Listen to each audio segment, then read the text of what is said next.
Origins, Chapter 1. A few months after my 21st birthday, a stranger called to give me the news. I was living in New York at the time, on 94th between 2nd and 1st, part of that unnamed shifting border between East Harlem and the rest of Manhattan. It was an uninviting block, treeless and barren, lined with soot-colored walk-ups that cast heavy shadows for most of the day. The apartment was small, with slanting floors and irregular heat, and a buzzer downstairs that didn't work, so that visitors had to call ahead from a payphone from a corner gas station, where a black Doberman the size of a wolf paced through the night in vigilant patrol, its jaws clamped around an empty beer bottle. None of this concerned me much, for I didn't get many visitors. I was impatient in those days, busy with work and unrealized plans, and prone to see other people as unnecessary distractions. It wasn't that I didn't appreciate company exactly. I enjoyed exchanging Spanish pleasantries with my mostly Puerto Rican neighbors, and on my way back from classes, I'd usually stop to talk to the boys who hung out on the stoop all summer long, about the Knicks or the gunshots they'd heard the night before.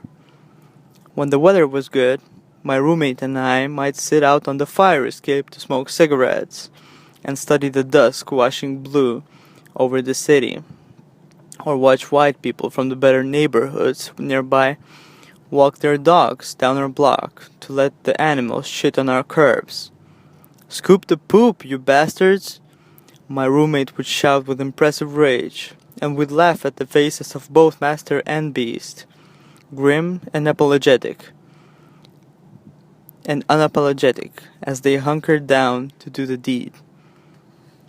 I enjoyed such moments, but only in brief. If the talk began to wander, or cross the border into familiarity, I would soon find reason to excuse myself. I had grown too comfortable in my solitude, the safest place I knew.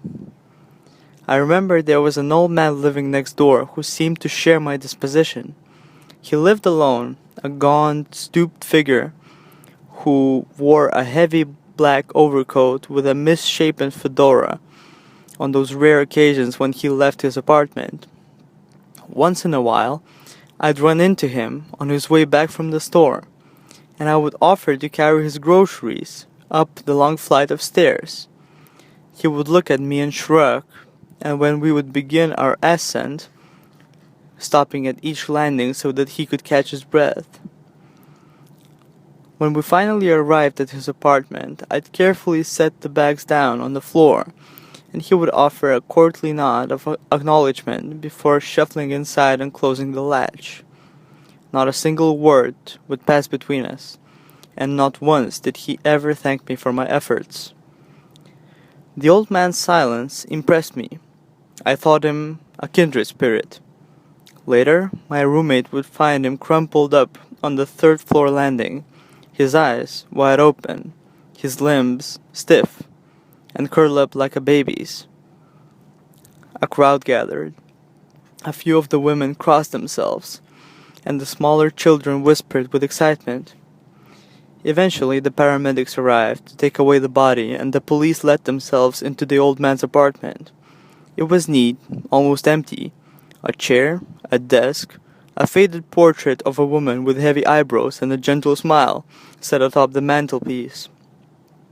Somebody opened the refrigerator and found close to $1,000 in small bills, rolled up inside wads of old newspaper, and carefully arranged behind mayonnaise and pickle jars.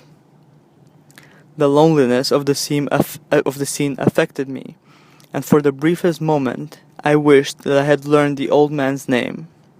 Then, almost immediately, I regretted my desire, along with its companion grief.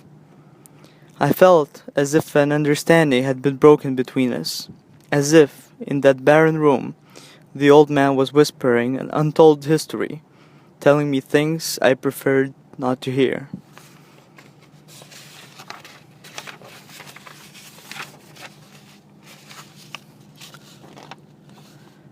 It must have been a month or so later, on a cold, dreary November morning, the sun faint behind a gauze of clouds, that the other call came.